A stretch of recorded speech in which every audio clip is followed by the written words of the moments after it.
大家好。嗱，上一次咧有兩條片啦，都係關於咧被除數同埋除數都係二位數嘅除法啦。好啦，今次呢一條片咧，被除數得三位數，而除數咧係個兩位數啦。嗱，先睇睇第一個例子，136咧除以17。嗱，先睇個位數字啦，8乘7咧係56啦，寫咗個6，跟住有個進位係5啦。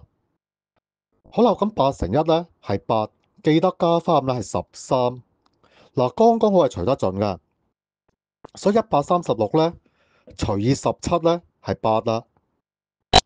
嗱，第二個例子啦，234除以26，6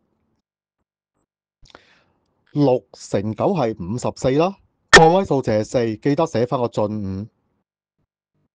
2乘9係18啦，十位數字，記得加翻5啦，變到23。剛剛我除得盡，所以234咧除以26咧個答案係9。嗱，去到第三個例子，231除以33，先睇睇個位數字，3乘7係21啦，寫個1，進位係2。好啦，十位數點啊？3乘721，記得加翻嘅係23。咁啊，處理埋個百位數字啦。